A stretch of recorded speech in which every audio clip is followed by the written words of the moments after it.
রুটি করার সময় সব সময় শক্ত হয়ে আসে।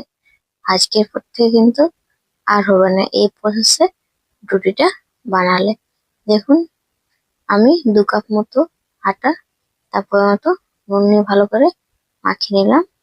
এবার অল্প অল্প পরিমাণে জল নিয়ে ভালো করে আটাটা মাখাবো।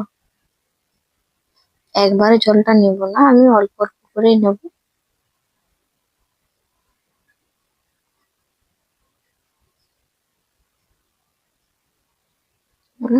ভালো করে মাখিয়ে নিই অল্প অল্প করে জল নিয়ে। দেখুন, না বেশি শক্ত না বেশি নরম, মিডিয়াম ভাবে মেখে আটাটা চাপা দিয়ে 10 থেকে 15 মিনিট রেখে দিন। দেখুন, 10 থেকে 15 মিনিট আটাটা দেখুন কতটা নরম হয়ে এসছে আর কতটা মসৃণ এবং তুলোর মতো।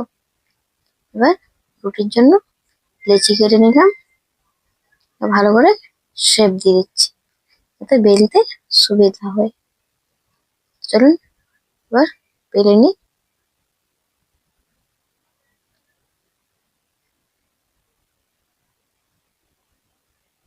একদম গোল গোল করে ভালো করে বেলতে হবে।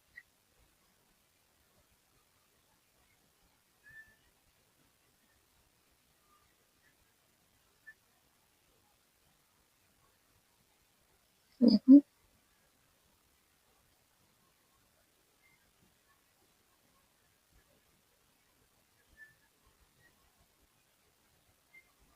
এরকম ভাবে প্রতিটি লেচি আমরা সুন্দরভাবে রুটি শেপ দিয়ে দেবো গোল গোল।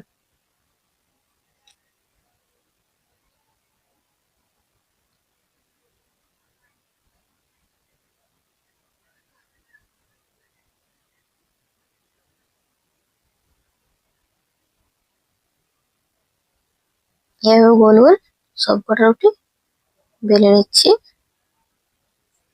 দেখুন, বেলা হয়ে এসছে। এরপর চলুন রুটিগুলো প্রত্যেকটা সেঁকে নিই।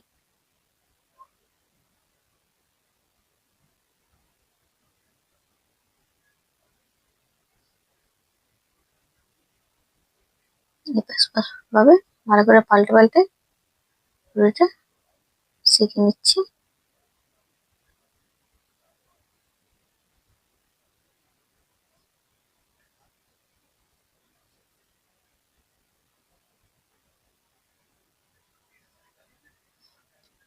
দু থেকে তিনবার ভালো করে পাল্টে নেবো।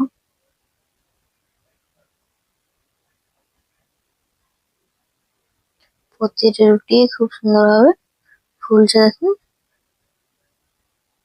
আর আমি কিন্তু এই প্রসেসে রুটিটা বানাই, একদম তুলোর মতো নরম থাকে, শক্ত হয়ে আসে না। এটা লাস্ট। তো চলুন দেখা যাক এই রুটিটা ফুলছে কিনা। বাহ, প্রত্যেক কটাই খুব সুন্দরভাবে রুটিগুলো ফুলে একদম ডিমের মতো হয়ে এসছে। দেখুন, ছেড়ে তো দেখাতে